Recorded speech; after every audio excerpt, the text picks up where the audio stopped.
മലപ്പട്ടത്തെ ഒരു സംഘർഷ സാഹചര്യം ഉരുത്തിരിഞ്ഞിരിക്കുന്നു. മലപ്പട്ടം തളിപ്പറമ്പ് നിയോജക മണ്ഡലത്തിൽപ്പെട്ട ഇടമാണ്. മലപ്പട്ടത്തു നിന്നാണ് TK ഗോവിന്ദൻ തളിപ്പറമ്പിൽ UDFന്റെ സ്വതന്ത്ര സ്ഥാനാർത്ഥിയായി മത്സരിക്കാൻ ഇറങ്ങിയിരിക്കുന്നത്. PK ശ്യാമളയുടെ സ്ഥാനാർത്ഥിത്വവുമായി ബന്ധപ്പെട്ട് വലിയ പ്രശ്നങ്ങളുണ്ടായ ഇടമാണ്. അവിടെ എന്താണ് ഇപ്പോൾ ഈ പ്രശ്നത്തിന് കാരണമായിരിക്കുന്നത് എന്നത് സംബന്ധിച്ച് വിവരങ്ങൾ പുറത്തേക്ക് വരേണ്ടതുണ്ട്. അർജുൻ കല്യാട് ചേരുന്നു. അർജുൻ, എന്താണ് അവിടെ സംഭവിക്കുന്നത്? മലപ്പട്ടത്താണ് ഈ പ്രശ്നം ഉണ്ടായിരിക്കുന്നത്. ധാരാളം ആളുകൾ അവിടെ കൂടിച്ചേർന്നിട്ടുണ്ട്. വോട്ട് രേഖപ്പെടുത്താൻ എത്തിയവരാണോ, ഈ സംഘർഷത്തെ തുടർന്ന് സാഹചര്യത്തെ തുടർന്ന് എത്തിയവരാണോ എന്നത് സംബന്ധിച്ചുള്ള വിവരങ്ങൾ നമുക്ക് ലഭ്യമാകേണ്ടതുണ്ട്. മലപ്പട്ടത്താണ് ഇപ്പോൾ ഈ പ്രശ്നം കാണാൻ കഴിയുന്നത്. ധാരാളം ആളുകൾ കൂടിച്ചേർന്ന് നിൽക്കുന്നുണ്ട്. പോളിംഗ് ബൂത്തിൽ ഏതെങ്കിലും തരത്തിൽ കള്ളവോട്ട് സാധ്യത ചോദ്യം ചെയ്യാൻ വന്നവരാണോ എന്ന കാര്യം ഒന്നും തന്നെ വ്യക്തമല്ല. അർജുൻ ഇപ്പോൾ ചേരുന്നുണ്ട്. അർജുൻ, എന്താണ് അവിടെ സംഭവിക്കുന്നത്? എന്താണ് അവിടെ തർക്കം?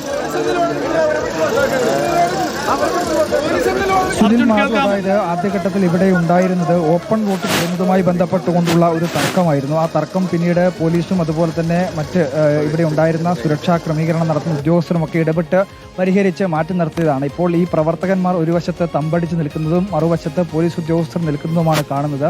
ഈ പോളിംഗ് ബൂത്തിന്റെ പരിസരത്ത് നിന്നും ഇപ്പോൾ ഇവിടെ തമ്പടിച്ച് നിൽക്കുന്ന ആളുകളെയൊക്കെ മാറ്റുന്നതിന് വേണ്ടിയിട്ടുള്ള ശ്രമമാണ് ഇപ്പോൾ പോലീസ് നടക്കുന്നത്. അതിന്റെ ദൃശ്യങ്ങളാണ് നമ്മളിപ്പോൾ കണ്ടുകൊണ്ടേയിരിക്കുന്നത്.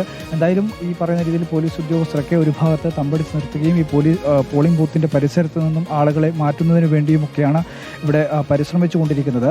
ഏറ്റവും പ്രധാനപ്പെട്ട തളിപ്പറമ്പിൽ CPIM സംബന്ധിച്ച് ഈ തെരഞ്ഞെടുപ്പിന് തൊട്ട് മുന്നോടിയായാണ് ഈ പറയുന്ന തളിപ്പറമ്പിലെയും കണ്ണൂരിലെയും CPMന്റെ പ്രധാനപ്പെട്ട നേതാവായിട്ടുള്ള TK ഗോവിന്ദൻ പാർട്ടി വിട്ട് UDF പിന്തുണയോടുകൂടി തളിപ്പറമ്പിൽ മത്സരിക്കുന്ന ഒരു സാഹചര്യം. ഈ പറയുന്ന രാമർഗുരു മെമ്മോറിയൽ UP സ്കൂൾ എന്ന് പറയുന്നത് TK ഗോവിന്ദന്റെ ബൂത്ത്, അതായത് വീട് ഉൾപ്പെടുന്ന പ്രദേശത്തെ ബൂത്ത് വരുന്ന ഒരു സ്ഥലം കൂടിയാണ്. അതുകൊണ്ടുകൂടി തന്നെ ഇവിടെയുള്ള പാർട്ടി പ്രവർത്തകന്മാരാണ് ഒരു വശത്ത് തമ്പടിച്ച് നിൽക്കുകയും ഈ പറയുന്ന രീതിയിൽ പോലീസ് ഉദ്യോഗസ്ഥർ മറുവശത്ത് ഈ പറയുന്ന ആളുകളെയൊക്കെ ഇവിടെ നിന്ന് മാറ്റുന്നതിന് വേണ്ടിയിട്ടുള്ള ശ്രമവുമൊക്കെ നടക്കുന്നത്.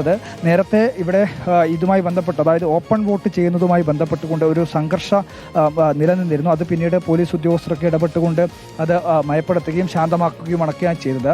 ഈ പറയുന്ന പോളിംഗ് ബൂത്തിന്റെ പരിസരത്ത് ഇപ്പോൾ ആളുകൾ ചേർന്ന് നിൽക്കുകയും ആളുകൾ കൂടി നിൽക്കുകയും ഒക്കെയാണ് ചെയ്യുന്നത്. ഇപ്പോൾ പോലീസ് ഉദ്യോഗസ്ഥരുമായി വാക്കേറ്റം ഉണ്ടാകുന്നതൊക്കെയാണ് നമ്മൾ ദൃശ്യങ്ങളിൽ കാണുന്നത്. ആളുകൾ കൂടി നിൽക്കുന്നത് ഒഴിവാക്കണം എന്നുള്ളതാണ് അവർ പ്രധാനമായും ചോദിക്കുന്നത്. ഇവിടെയുള്ള പാർട്ടി പ്രവർത്തകന്മാർ സംഘർഷ സാഹചര്യങ്ങളില്ല. അവിടെ പോളിംഗ് ബൂത്തിന് സമീപത്ത് കൂടി നിന്നവരെ പോലീസ് മാറ്റുകയാണ്. അതുമായി ബന്ധപ്പെട്ട ചില തർക്കങ്ങളാണ് ഏതായാലും ഇപ്പോൾ ആ ഒരു പോളിംഗ് ബൂത്തിന് മുന്നിൽ നിന്ന് വരുന്നത്. ഇനി 15 മിനിറ്റ് സമയം മാത്രമാണ് ബാക്കിയുള്ളത്. നിലവിൽ സമയം 5:42. 6 മണി വരെയാണ് വോട്ട് ചെയ്യാനുള്ള സമയം. ഏറ്റവും ഒടുവിൽ വരുന്ന കണക്കുകൾ അനുസരിച്ച് 75.01% സംസ്ഥാനത്ത് ഇതുവരെ പോൾ ചെയ്ത വോട്ട് എന്ന് പറയുന്നത്. ഒരുപക്ഷെ 80% മുകളിലേക്കും 85% അടുത്തുവരെയും അതിനപ്പുറവും പോളിംഗ് ശതമാനം ഉയരാനുള്ള സാധ്യത നമുക്ക് തള്ളിക്കളയാനാകില്ല. ഇപ്പോൾ ഇടുക്കിയിൽ നിന്ന് രാഹുൽ ഇലക്ഷൻ കമ്മീഷന്റെ കണക്കനുസരിച്ച് കഴിഞ്ഞ തവണ 74% സംസ്ഥാനത്ത് പോളിംഗ് രേഖപ്പെടുത്തിയത്. മറ്റു ചില കണക്കുകൾ കൂടിയുണ്ട് 76%. അങ്ങനെ ഇലക്ഷൻ കമ്മീഷന്റെ കണക്കിന് നമ്മൾ ആധികാരികമായിട്ട് എടുക്കുകയാണെങ്കിൽ കഴിഞ്ഞ തവണത്തെ പോളിംഗ് ശതമാനത്തെ ഭേദിച്ചിരിക്കുന്നു സംസ്ഥാനത്ത് പോളിംഗ്. 2021 75.75% സംസ്ഥാനത്തെ polling. 2016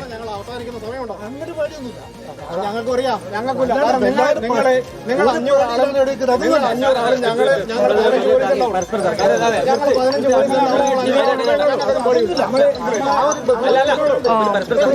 election commission of India co.kerala.gov കണക്കനുസരിച്ച് വോട്ടർ ടേൺഔട്ട് 74.06% ആണ്.